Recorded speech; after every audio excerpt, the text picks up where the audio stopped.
Hello friends, எல்லாரும் எப்படி இருக்கீங்க? இன்னைக்கு நாம பேச போற இடம் நம்ம இல்லத்தரசிகளோட சொந்த ராஜ்யம்னு சொல்லப்படும் நம்ம கிச்சன் தான். நிஜத்தை சொல்லுங்க, காலையில தூங்கி எழுந்ததுல இருந்து ராத்திரி படுக்க போற வரைக்கும் நாம அதிக நேரம் செலவு பண்ற இடம் எது? நம்ம பெட்ரூமா? இல்ல, நம்ம கிச்சன் தான்.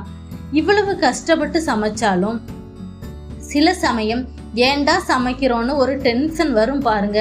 அது ஏன் தெரியுமா? நாம தெரிஞ்சோ தெரியாமலோ பண்ற சில குட்டி குட்டி லூட்டித்தனங்கள் தான்.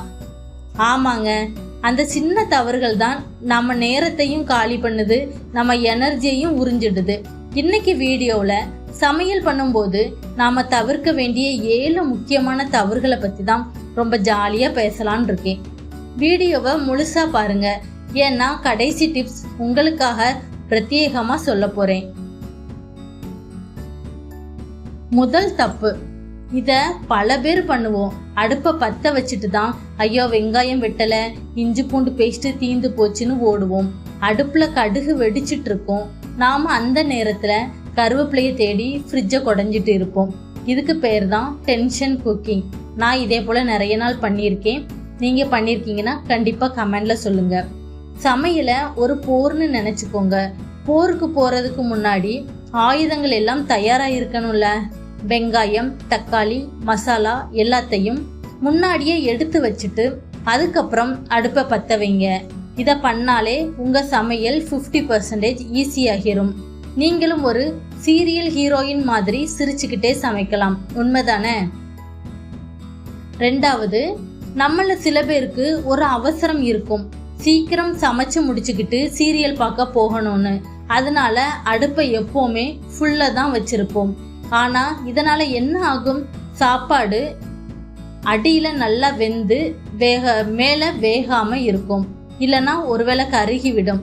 முக்கியமா கேஸ் சிலிண்டர் ராக்கெட் வேகத்துல காலியாகிட்டே இருக்கும். எந்த டிஷ்ஷுக்கு எவ்வளவு சூடு வேணும்னு தெரிஞ்சுக்கோங்க. ரசம்னா லோ ஃப்ளேம்ல நல்லா கொதிக்க வைக்கணும்னா ஹை ஃப்ளேம்ல. அடுப்பு சிம்மில் வைக்க கற்றுக்கிட்டா உங்கள் சாப்பாடும் ருசியாக இருக்கும். உங்கள் வீட்டுக்காரர் கொடுக்குற வீட்டு செலவு பணமும் மிச்சமாகும். மூன்றாவது தவறு கதவை திறந்து எட்டி பார்க்குற எஃபெக்ட். இது நம்மளோட ஒரு ஆதி காலத்து பழக்கம். மூடி வச்சிருப்போம், ஆனால் ஒரு 2 நிமிஷத்துக்கு ஒருக்க வெந்துட்டா வேகலியா வெந்துட்டா வேகலியான்னு திறந்து பார்ப்போம். நாம திறந்து பார்க்குற ஒவ்வொரு முறையும் உள்ள இருக்கிற சூடு வெளியில போயிடும். இதனால சமையல் நேரம் அதிகமாகும். அந்த சாப்பாடு ஒன்றும் ஓடி போயிடாது ஃப்ரெண்ட்ஸ். அது பாட்டுக்கு உள்ள வேகட்டும், கொஞ்சம் பொறுமையா இருங்க. பதறாத காரியம் சிதறாதுன்னு பெரியவங்க சும்மாவா சொன்னாங்க? நான்காவது தப்பு, உப்பு இல்லாத பண்டம் குப்பையிலேன்னு சொல்லுவாங்க. அதுக்காக பாதி பொட்டலம் உப்பை கொட்டக்கூடாது. அதே மாதிரி தான் எண்ணெயும். இன்னும் 1 ஸ்பூன் ஊத்தலாமான்னு நம்ம கை தானாவே போகும். எப்பவுமே கண்ணால் அளவு பார்க்காதீங்க, 1 ஸ்பூன் வச்சு மெஷர் பண்ணுங்க.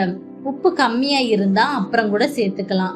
ஆனா அதிகமாயிடுச்சுன்னா அதை சரி பண்ண உருளைக்கிழங்க தேடணும். அது ஒரு பெரிய மகாபாரதமே ஆகிடும். அதனால கம்மியாகவே ஆரம்பிங்க. 5வது தவறு, சிலர் சமைக்கும் போது பார்த்தா கிச்சன்ல ஒரு குட்டி போரே நடந்துட்டு இருக்க மாதிரி இருக்கும். எல்லா டப்பாவும் எடுத்து வச்சிருவோம். சிங்கிள பாத்திரம் மழை போல குமிஞ்சிருக்கும். சமைச்சு முடிச்சதுக்கு அப்புறம் பார்த்தா இதை யார் கிளீன் பண்றேன்னு ஒரு தலைவலியே வந்துடும். சமைச்சிட்டு இருக்கும் போதே சின்ன சின்ன கிளீனிங் பண்ணுங்க. அதாவது வெங்காயம் உரிச்ச தோலை அப்பவே குப்பையில போடுங்க. பால் காஞ்ச உடனே பாத்திரத்தை 1 நிமிஷம் கழுவி வச்சிருங்க. சமையல் முடியும் போது கிச்சனும் நீட்டா இருக்கும். நமக்குள்ள மாஸ்டர் செஃப் போல ஒரு ஃபீலிங்கும் கண்டிப்பா வரும்.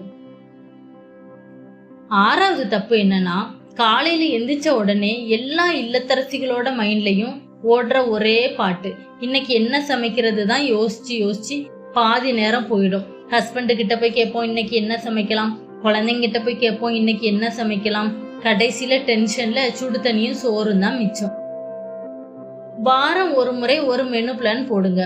இல்லைன்னா அட்லீஸ்ட் நைட்டே நாளைக்கு என்ன பண்ணலாம் அப்படின்னு ஒரு முடிவு பண்ணிருங்க. இதை பண்ணிட்டா நீங்க காலையில கிச்சனுக்குள்ள போகிறப்ப உடனே வேலையை ஸ்டார்ட் பண்ணிடலாம். குழப்பம்ங்கிறது ஒண்ணு இருக்காது. குக்கிங்கும் சூப்பரா இருக்கும். 7வது தவறு, கடைசியான மிக முக்கியமான விஷயம். எல்லாருக்கும் சாப்பாடு போடுற நாம சமைக்கும் போது தண்ணி குடிக்க மறந்துடுவோம். வேர்க்க விறுவிறுக்க நின்னுட்டே சமைப்போம். நமக்குன்னு நம்ம உடம்ப பாத்துக்க மாட்டோம். நீங்க ஆரோக்கியமா இருந்தாதான் உங்க குடும்பம் ஆரோக்கியமா இருக்கும். அப்படித்தானே? சமையல் பண்ணும்போது பக்கத்திலே ஒரு பாட்டில தண்ணி வச்சுக்கோங்க. அடிக்கடி தண்ணி குடிங்க. 5 நிமிஷம் ஒருக்க சேர்ல உட்கார்ந்து ரெஸ்ட் எடுங்க. நின்னுட்டே சமையல் பண்றதுங்கிறதும் கஷ்டம். நீங்க சந்தோஷமா சமைச்சாதான் அந்த சாப்பாடு சாப்பிடுறவங்களுக்கும் சந்தோஷத்தை கொடுக்கும். என்ன தோழிகளே, இந்த 7 தப்புல நீங்க எதை அடிக்கடி பண்ணுவீங்கன்னு கமெண்ட்ல சொல்லுங்க. இந்த சின்ன சின்ன மாற்றங்களை இன்னையில இருந்து செஞ்சு பாருங்க. சமையல்ங்கிறது உங்களுக்கு ஒரு பாரமா தெரியாது, ரொம்ப ஜாலியா இருக்கும். வீடியோ பிடிச்சிருந்தா லைக் பண்ணுங்க, உங்க ஃப்ரெண்ட்ஸுக்கு ஷேர் பண்ணுங்க, நம்ம சேனலை சப்ஸ்கிரைப் பண்ணி சப்போர்ட் பண்ணுங்க. அடுத்து ஒரு சூப்பர் வீடியோவில் உங்களை சந்திக்கிறேன். அது வரைக்கும் கிச்சன்ல கலக்குங்க. Tata, by by.